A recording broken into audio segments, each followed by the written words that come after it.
Bienvenue à l'atelier. Nous allons reprendre le travail de l'encre de Chine sur le sujet des fleurs. Mais avant, je vous présente sur le même sujet des exercices rituels que j'ai faits avec deux crayons différents, noirs, un crayon à caractère gras, bien noir, et l'autre c'était fusain.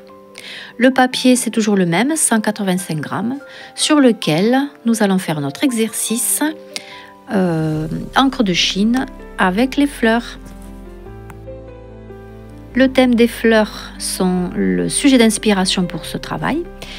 Et donc, cette vidéo va être la suite de l'art rituel que nous avons fait ensemble à propos des pinceaux à choisir pour l'encre de Chine. Pendant cette séance où nous avons testé sur une feuille à part 4 pinceaux, il me semble, encre de Chine, donc je les ressors pour travailler. Donc grâce au test que nous avions fait dans l'art rituel, à l'atelier, on peut réutiliser les mêmes pinceaux qui nous ont fait du bien, qui nous ont permis de faire des choix pour faire une œuvre qui nous plaît. Comme j'ai choisi un papier qui fait 185 grammes, je ne vais pas beaucoup mouiller. Ça m'avantage bien pour l'encre de Chine. Donc j'ai peint et dessiné avec le premier pinceau qui était favorable à l'aquarelle et l'encre de Chine aussi. Et là maintenant, celui-ci, c'est vraiment un pinceau spécial encre de Chine où on peut dessiner et peindre en même temps. Donc j'ai toujours mes 3 couvercles dont un est rempli d'eau pour nettoyer mon pinceau. Celui du milieu possède un peu d'encre de Chine et un peu d'eau.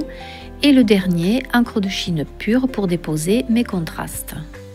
Donc là, je mouille la partie du papier qui m'intéresse pour avoir un gris clair.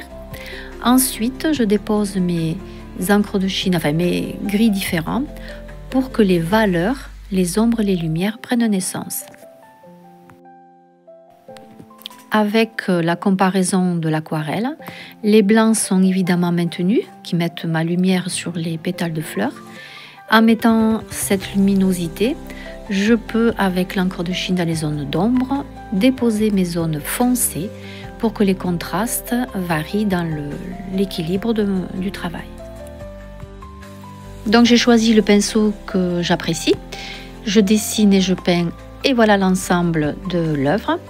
Merci de m'avoir écouté et suivi.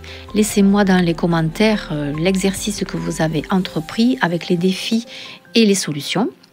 Et je vous invite à vous abonner à ma chaîne YouTube, y compris sur mon site. Et à très bientôt.